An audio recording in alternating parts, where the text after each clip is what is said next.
안녕하세요. 류용숙 법무사입니다. 이번 시간에는 여러분들이 어떤 법률 문제에 닥쳐가지고 법무사에 도움을 필요로 할 때 이제 법무사 사무실 찾으실 거 아니에요.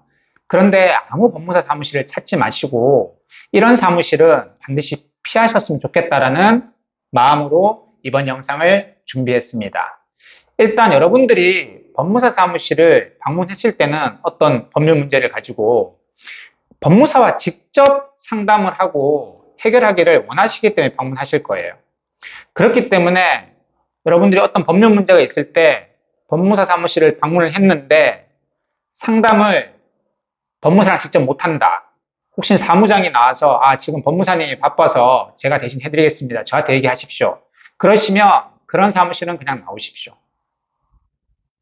그리고 여러분들 요즘에 여러분들 병원에 갔을 때도 요즘에는 다 인터넷으로 이렇게 어느 정도 정보를 좀 얻고 병원에 방문하셔서 의사 선생님들이 많이 힘들다고 하더라고요.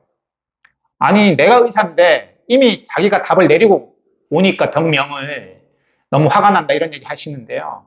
여러분들 법률 문제로 고민이 있을 때 어떤 사무실을 방문할 때는요. 그게 변호사 사무실이든 법무사 사무실이든 여러분들이 충분히 어느 정도는 알아보세요. 알아보시고 사무실 방문하셔서 제가 아까 말씀드린 것처럼 직접 법무사랑 상담하고 싶다. 바쁘신데요? 없는데요? 그러면 나오시고요. 근데 법무사랑 또 직접 상담이 돼요.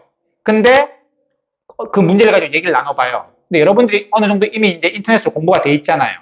그러면 지금 이 사람이 그 문제에 대해서 제대로 알고 있는지 없는지 파악이 되실 거 아니에요. 근데 그 법무사가 어버어버 한다. 그럼 나오세요. 정말 많은 법무사 사무실이 있고요. 변호사 사무실이 있습니다. 선택은 여러분들이 하시는 거예요. 이왕에 뭘 맡기시더라도 무조건 가격 싼데 이것보다는 제대로 내 일을 해결해 줄 수 있는 그런 법률 전문가를 만나야 되지 않겠습니까? 근데 워낙 지금 병원 같은 경우도 얼마 전 신문을 보니까 사무장 병원이 문제라고 하는데 이 법률사무소도 마찬가지입니다. 사무장 사무실이 너무 많아요. 법무사는 자리만 지키고 아무것도 모르고 사무장이 다 알아서 하는 사무장 사무실 또 있고 그리고 아예 법무사는 그냥 병원에 그냥 누워있거나 식물인간으로 아니면 집에서 손자나 보고 있고 자격증이나 사무장한테 주고 도장 주고 사무장이 아예 완전히 운영하고 있는 사무실을 그런 사무실도 있습니다. 이런 사무실은 무조건 피하셔야 되죠. 이런 사무실들은 덤핑을 많이 칩니다. 그래서 혹해요.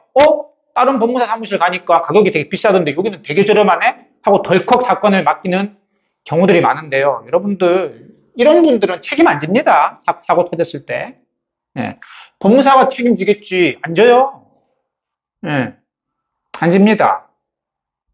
그래서 여러분들 반드시 법률 문제로 문제가 있을 때 법무사 사무실이나 변호사 사무실 방문할 때는 본지, 인지 확인을 하시고 그리고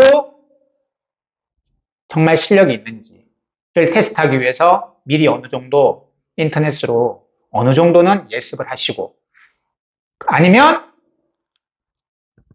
몇 군데를 다니세요. 최소한 3군데는. 가셔가지고 똑같은 문제를 가지고 얘기를 해보세요. 그 문제에 대해서 정말 막힘없이 술술술 얘기하는 전문가인지 아니면 어버어버하는 전문가인지 구별하셔가지고 여러분들 돈 몇 푼에 왔다 갔다 하지 마시고요. 정말 내 문제를 제대로 확실하게 꿰뚫고 해결해 줄 수 있는 전문가를 만나시길 바랍니다. 그래서 오늘은 어떤 법률 문제가 닥쳤을 때 법률사무소 또는 법무사 사무실에 방문을 할 때 반드시 피해야 될 사무실에 대해서 얘기해 드리는 시간을 가져봤습니다. 지금까지 류홍석 법무사였습니다. 감사합니다.